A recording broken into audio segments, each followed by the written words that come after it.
Being a high school teacher is something I would have never seen myself doing. In fact, my original plan was to go to law school.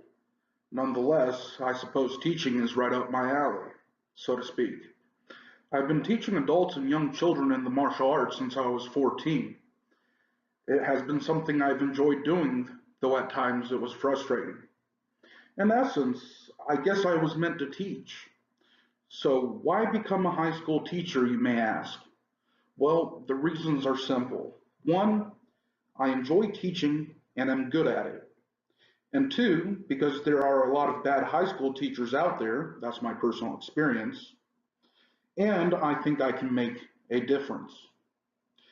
In this presentation, I will first give you a broad overview of the high school teacher's profession.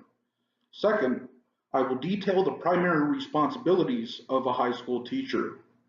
Third, I will bring to light some of the skills necessary for high school teachers to have. Fourth, I will give a broad explanation of the general requirements for becoming a high school teacher. Finally, I will disclose some information about teaching that I gleaned from a newly established teacher in Texas named Clayton. So let's begin.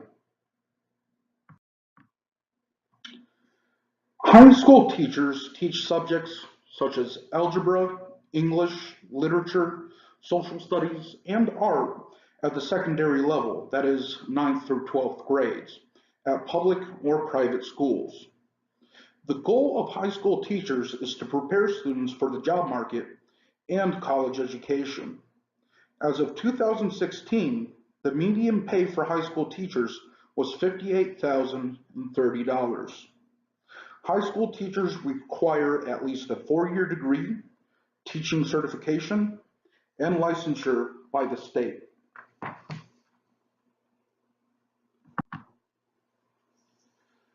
High school teachers have 8 primary responsibilities.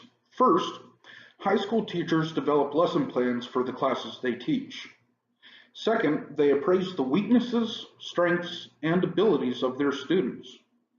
Third, they grade assignments and exams completed by their students. Fourth, high school teachers communicate student progress with parents.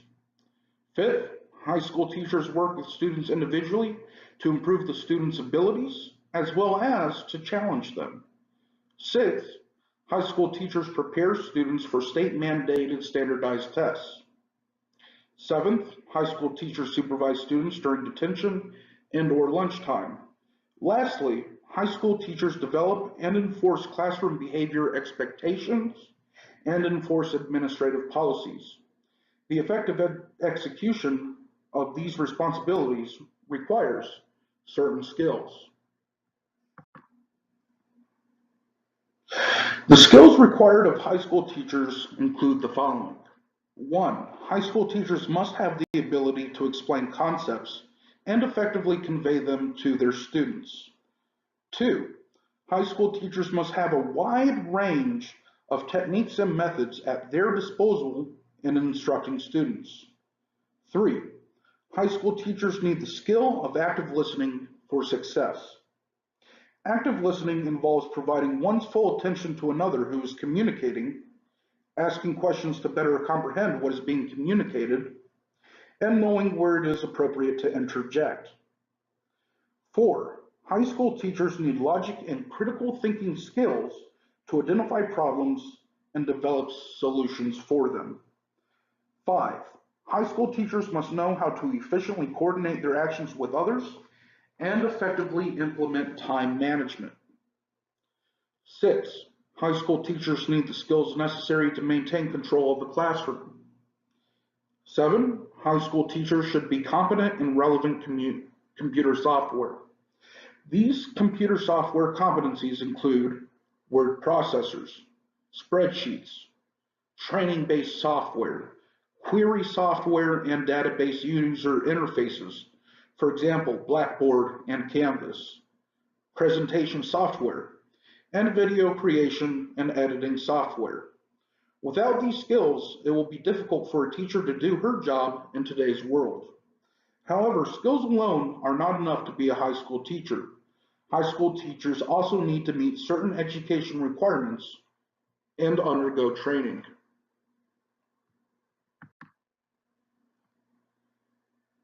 Prospective high school teachers who wish to teach in public schools must undergo certain training, have at least a bachelor's degree, and obtain licensure and/or certification. Certain classes in pedagogy are completed by the prospective high school teacher at her alma mater. Afterwards, the prospect does an internship as a teaching assistant under the guidance of a teacher mentor. Finally, the prospective high school teacher completes a state exam to achieve licensure. However, there is an alternative method for achieving licensure. Prospective high school teachers who have graduated from a university may receive alternative certification from an accredited third party. This third party provides courses in pedagogy to the prospective high school teacher that prepare the prospect for state licensure exam. Along the way, prospective high school teachers take subject-specific exams to determine what subjects the prospects will be qualified to teach. Additionally, prospective high school teachers must pass a background check. This entire process varies from state to state, but is generally the same. It is also important to note that prospective high school teachers are not required to take certain courses in pedagogy or pass a state exam in order to teach at a private school.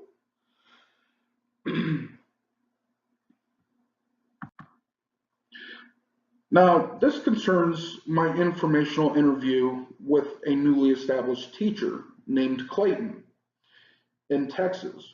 So much of what he tells me or has told me, it pertains to Texas. One of the interesting things I found out in this interview was that a teacher's pension is 80% of that teacher's final salary. Also, Clayton told me that he does 9 hours of work outside the classroom, and this includes developing lesson plans for the following week, grading papers and exams, and creating exams.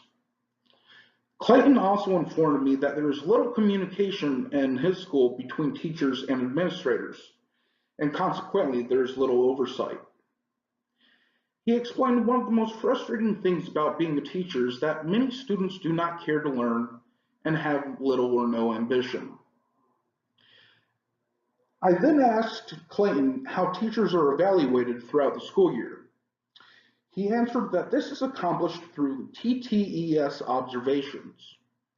During TTES observations, an evaluator sits in the classroom while the teacher teaches and takes notes. After a TTES observation is completed, the evaluated teacher sets an appointment to meet with the evaluator. The evaluator then discusses areas such as planning, content knowledge, transitioning between activities, and how one controls the class with the evaluated teacher. The teacher is given a rating on these and similar items. Next, I asked Clayton how much freedom he has in teaching classes, to which he responded that he can teach in any manner he wishes, so he has great flexibility in how he teaches.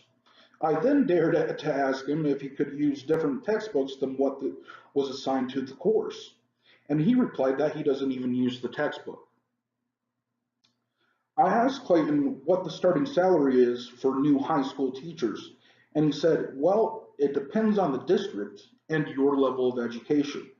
He explained that someone will make more money if they start off teaching at a large school district that has lots of funding, but does not have a good reputation in terms of students and academic achievement.